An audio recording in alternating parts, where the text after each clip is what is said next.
que es al final lo más importante.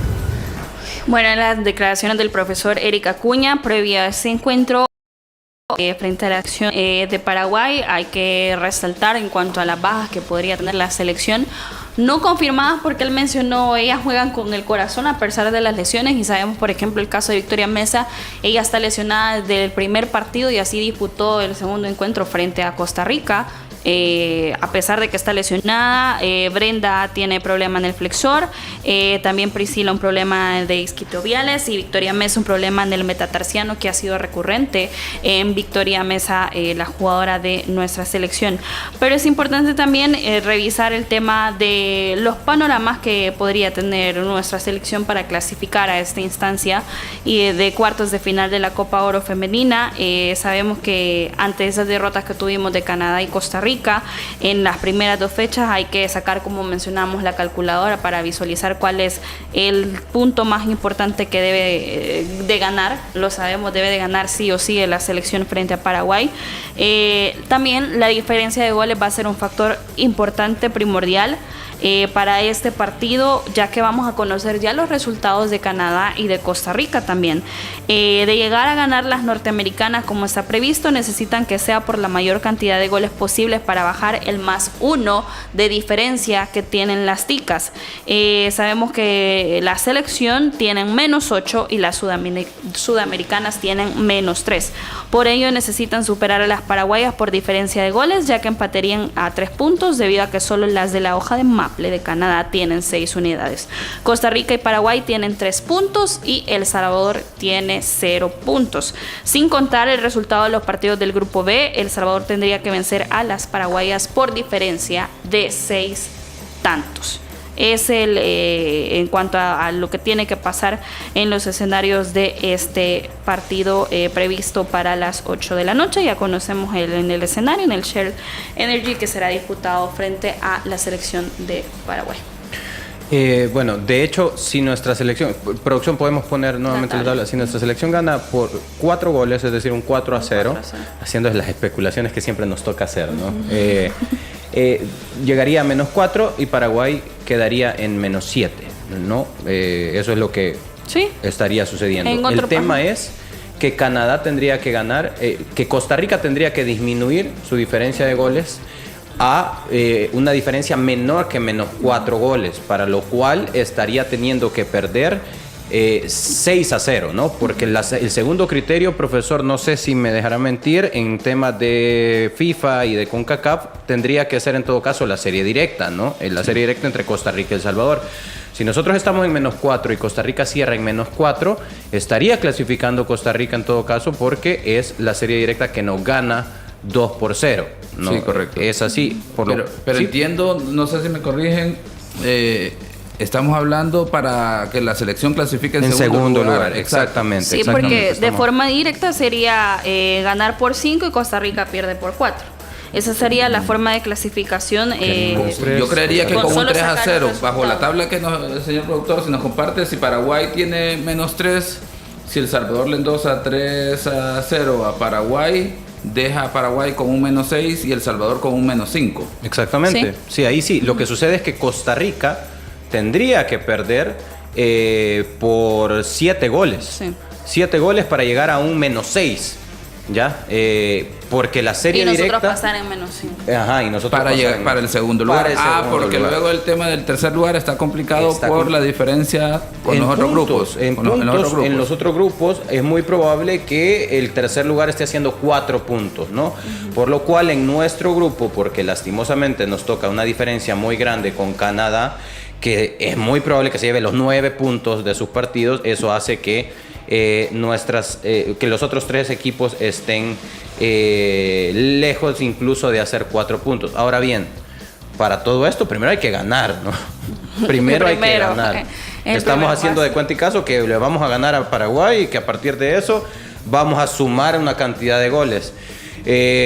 No es tan fácil como eso. Paraguay también es una selección que ya le ganó a Costa Rica, que si bien es cierto Costa Rica jugó mejor que Paraguay, creo que se defendió mejor de lo que nosotros lo hicimos contra Canadá. Y es por eso que su diferencia de goles contra Canadá es apenas entre comillas, de 4-0.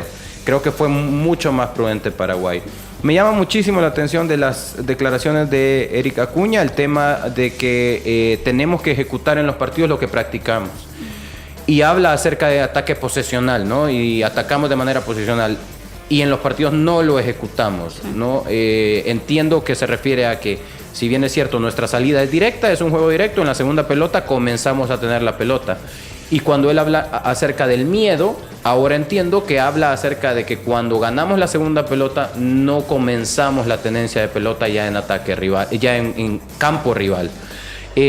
Porque muy probablemente él atribuye que no se tiene la pelota por cierto temor de aquello que se hace en entrenamientos, no trasladarlo a los partidos porque se tiene la primera experiencia en una competencia de este nivel, de esta formalidad.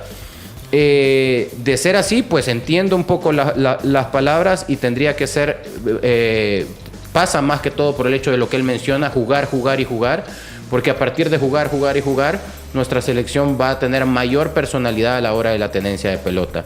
Eso en fase ofensiva, pero en fase defensiva sí creo que hay mucho mea culpa que debe hacer el cuerpo técnico. En fase defensiva debería existir un mea culpa en cuanto a qué tanto se trabaja esta parte, qué tan acuerpado puede estar el entrenador en la parte defensiva.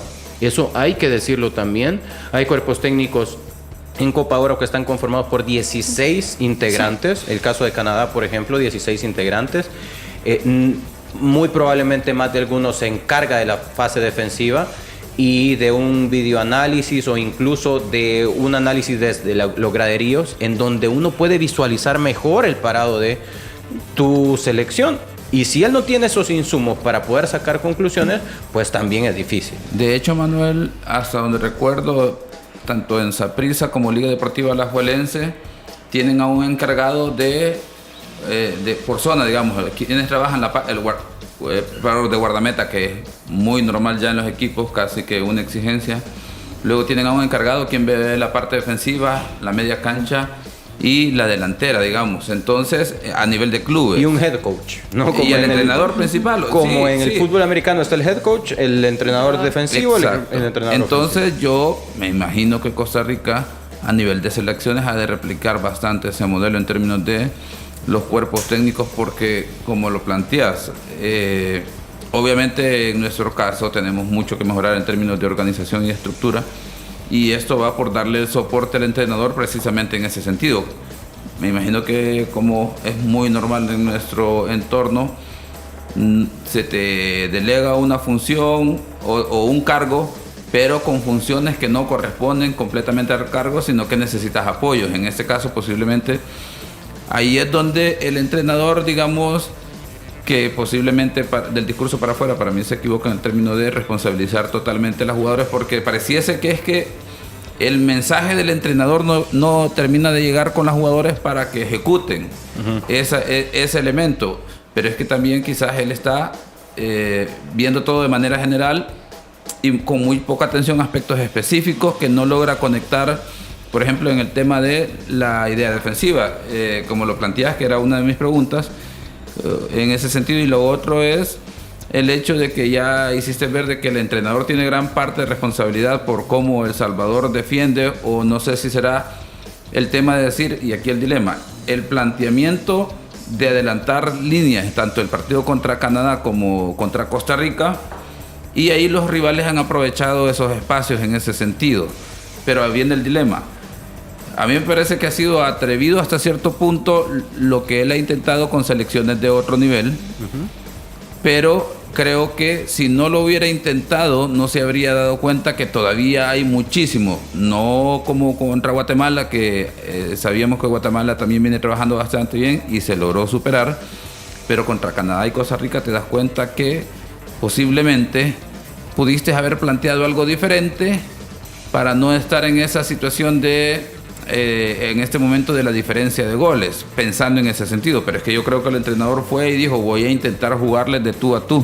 De hecho lo dijo, lo mencionó así. Solamente así nos vamos a dar cuenta de cómo estamos parados, que es, o de dónde estamos parados, que es lo que usted está diciendo ahorita. Y entonces luego, a pesar de que yo no estoy de acuerdo, porque te pareciera que son 3 entrenadores que han salido a las conferencias de prensa de los 3 partidos por la actitud la forma y el tono, pero creo que aún es válido para el entrenador que se equivoque o que intente ejecutar ideas que en un entorno que incluso para él mismo ha de ser nuevo. Ahora, probablemente puedo parecer muy cerrado e insistir en lo que voy a mencionar. Yo no hablo del partido de Costa Rica, ¿no? Para mí el partido de Costa Rica sí había que salirlo a buscar. Había que salirlo a buscar y mantener la identidad. Ese partido yo no juzgo para nada la intención del entrenador en mantener una identidad en donde mi prioridad es la presión alta.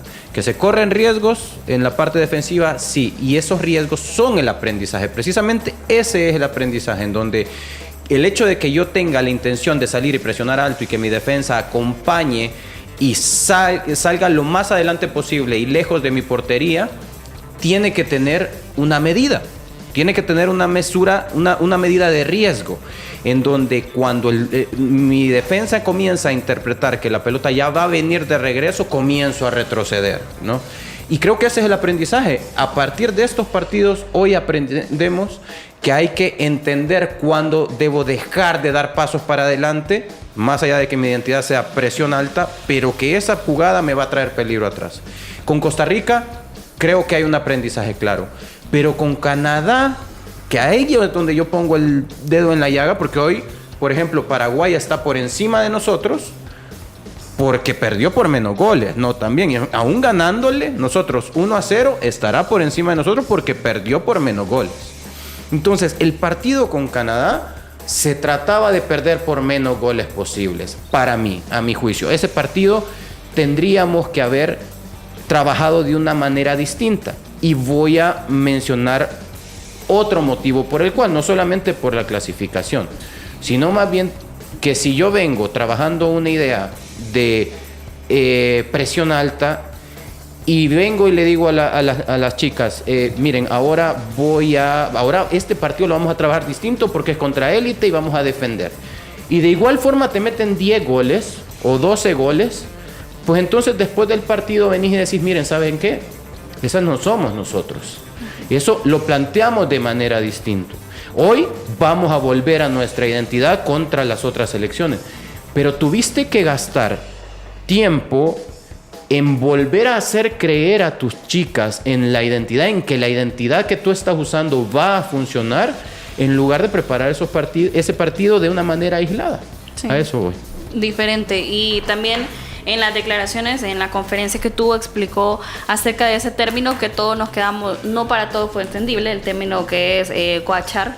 Él mencionó de que es acerca de la situación que están viviendo algunas jugadoras en la interna de la selección en cuanto a la experiencia y la ansiedad que están viviendo muchas por tener esa primera oportunidad de enfrentarse al fútbol élite femenino, y que es algo normal, y que él hablaba precisamente de ese término, que algunas jugadoras deben encaminar a esa idea de juego, a enfrentar a estas jugadoras élite, y también de acostumbrarnos a la proyección que puede tener también esta selección en el fútbol femenino de nuestro país. Y por cierto, también ha dejado frutos, como lo mencionaba el profesor Eric Acuña ayer. Ya hay 2 partidos amistosos, no quiso confirmar con qué selecciones, pero dijo que sí son selecciones que están muy bien ubicadas en el ranking FIFA en el fútbol femenino, que al ver cómo se proyecta una selección, quieren tener sparring con la selección de nuestro país.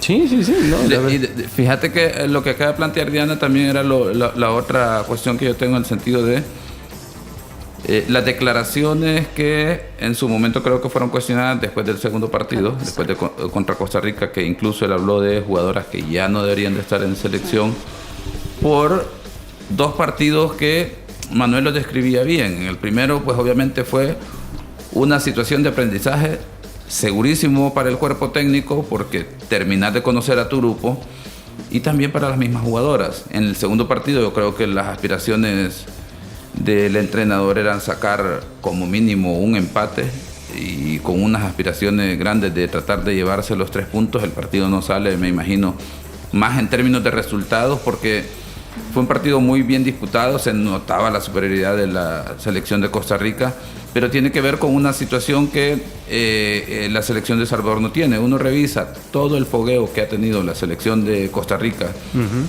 Ya había enfrentado, al menos en el último año, en 3 ocasiones a Paraguay, por ejemplo. ya había jugado contra Canadá, entonces ya tienen un panorama de qué es lo que podían enfrentar en esta etapa. Y obviamente si revisamos, insisto, ahora El Salvador podría dar una sorpresa. A mí, más allá del tema de clasificación, es el resultado que puede obtener contra Paraguay, porque llegase a terminar con 3 puntos frente a Costa Rica, dando por entendido que Costa Rica puede perder contra Canadá, y El Salvador le gane a Paraguay, con 2 selecciones que han tenido un muy buen nivel de preparación. Nuestra selección ha estado en un proceso de clasificación de partidos de repechaje o de siguientes fases para estar aquí, entonces no tuvo esa oportunidad de empezar esa calidad de fogueo. Y ya lo decía Diana, cerraba con eso, el hecho de que ahora sí, ya es una selección que llama la atención y dice, bueno, sí me puede servir para competir, para que yo pueda tener un buen sparring en ese sentido, ya ganó. Entonces, lo más importante, más allá de que yo creería desafortunadas declaraciones después del partido contra Costa Rica, es que él también evalúe el hecho de, planteabas algo, el aprendizaje para la parte defensiva, para el entrenador, para las jugadoras también. Yo creo que las jugadoras también merecen que se les vuelva a dar una oportunidad, porque es más fácil corregir y ajustar estas situaciones en fase defensiva que traer nuevos elementos, a menos que el tema sea otras situaciones que van allá más de lo cancha, de rendimiento, digámoslo, que no creería que pase por ahí. Pero entonces, ¿por qué tenés que empezar a descartar, a volar cabezas, a tratar de hacer ver que hay responsables? Si es que, insisto, como planteé al inicio, en el fútbol femenino creo que se han puesto demasiada presión el grupo, y está bien, hay un compromiso, eso demuestra compromiso, pero también no se deben de alejar del contexto, de la estructura, que no les ha dado el apoyo y todas las condiciones que merecen. De hecho, Diana, lo que mencionaba el profe, es más fácil poder impregnar una faceta defensiva en el mismo equipo que traer a alguien nuevo. El profesor, sinceramente, él conoce mucho mejor en cuanto a scouting, él conoce muy bien la situación de las jugadoras y él sabrá cuál de las dos situaciones es más fácil. Yo coincido con usted, para mí sería más fácil aplicarme un poco más en la idea defensiva. Y quiero citar, por ejemplo, lo que menciona Ancelotti hace un par de meses en una conferencia de prensa. Él decía, para mí, yo soy un entrenador vieja escuela y pues en ese sentido yo coincido también con él, porque en algún momento, no es que esté tan viejo, pero bueno, mis entrenadores eran mucho más enfocados en esa parte, ¿no? Decía, yo siento que cargar de información al jugador en fase ofensiva es limitar su creatividad, porque en fase ofensiva el jugador tiene la libertad de poder crear. Y si yo estoy cargando mucho de información en cuanto a recorridos, en cuanto a conexión, en cuanto a muchos principios, en cuanto a la parte ofensiva, pues puedo limitar aquellas virtudes personales que tiene. En donde yo sí tengo que hacer énfasis es en fase defensiva, porque ahí no depende de su creatividad, depende de cómo contener la creatividad del otro, ¿no? Entonces, creo que el trabajo está claro, ¿no? Estamos con -8 de diferencia de goles y nuestra selección tiene una identidad en fase ofensiva que tiene que ver con identidad, un juego directo. Algunos pueden decir, no, pero ese no es el estilo bonito que hemos visto en Barcelona. Es nuestra identidad. La selección del Salvador femenina. La selección del Salvador femenina tiene una identidad de juego y sale jugando, y cada entrenador decide cómo es su forma de atacar. Y nuestra selección tiene esa identidad, pelear la segunda pelota y comenzar a jugar en campo rival. Pero en fase defensiva sí creo que hay que llenar de información. Aquí sí creo que nuestra selección necesita una carga de información, un tarde de pizarra, para poder reducir el riesgo de estar en 2 partidos con -8 goles. Bueno, el partido programado para las 8 de la noche frente a la selección de Paraguay, hay que ganar sí o sí este partido y luego estar pendiente de los demás resultados. Profe Elmer, fichita. Me voy por el empate, un 1-1. Ganamos. Ganamos. Yo creo que este partido se gana, no sé cuánto, pero sí se gana. Bueno, gracias por acompañarnos. Hacemos una pausa ahorita en tema de selección y al regresar vamos a hablar también de otros temas de la primera división y ese tema también de Narciso Orellana, que no se presentó a selección, pero sí entrenó con Alianza.